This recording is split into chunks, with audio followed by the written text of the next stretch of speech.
Video निघत आलो video निघत आहे असा व्हिडिओ चालू आहे.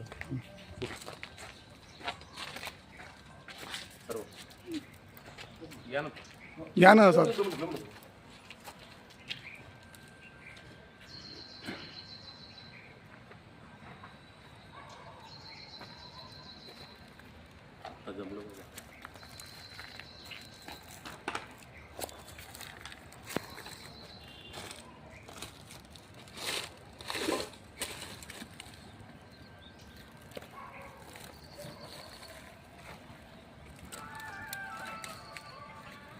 घ्या हो. वणी शहरामध्ये जे ग्रामीण रुग्णालय आहे आणि या ग्रामीण रुग्णालयाची अवस्था एवढी वाईट झालेली आहे. 97ला ग्रामीण रुग्णालय इथे ओपन झालं. इथे आम्ही माळीकर गुरुजी यांचा मुलगा रेल्वेमध्ये कटून 23 वर्षाच्या मुलाचा मृत्यू झाला आणि त्याची बावडी या PM रूममध्ये आणून ठेवलेली आहे. आणि इथची अवस्था एवढी वाईट झालेली आहे.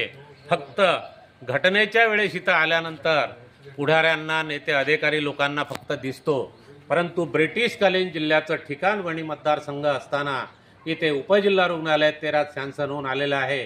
त्याकडे लक्ष नाही.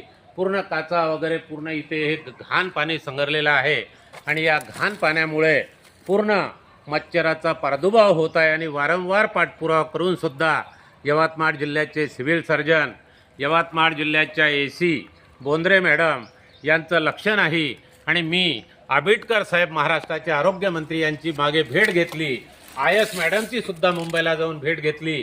त्यांना विनंती केली, वणी हा कोळशाच्या खाणीनी, सिमेंटनी, कृषीनी सभ्य असलेला एरिया आहे. या भागाला कुठल्याच आमदाराला मंत्रिपदसुद्धा भेटत नाही आणि या भागाचा सर्व पैसा बाहेर जातो. आणि खड्ड्यानी, गंदगीनी आरोग्याच्या दृष्टीने फार वाईट बाब झालेली आहे. माळीकर गुरुजीचा एक मुलगा रेल्वेत कटून मरण पावला आणि एकाचा अपघात झाला. त्याला चंद्रपूरहून नागपूरला नेऊन टाकला आहे. तो नागपूरच्या रुग्णालयामध्ये ICUमध्ये झूज देत आहे. त्यांना 2च मुलं आहे आणि एक मुलगा 23 वर्षाचा रेल्वेत कटून इथे ICU रूममध्ये टाकलेला आहे. मी या मरण पावलेल्या रेल्वेत कटून या मुलाच्या वतीने व्यसनामुळे या घटना होत आहे आणि अनेक मुलं स्वतः विर्यात होडी देऊन व्यसन घेऊन मृत्यू होत आहे. आणि अशा रुग्णालयात आल्यानंतर एवढी वाईट परिस्थिती आहे. आमचा पैसा इकडला सर्व बाहेर जातो आणि सर्व लोक मजा मारण्याचं काम करतो. आणि या मतदारसंघामध्ये असं घाणीचं साम्राज्य निर्माण झालं आहे वणीच्या ग्रामीण रुग्णालयात. तरी या साम्राज्याला कोणीतरी वाचवलं पाहिजे म्हणून सर्व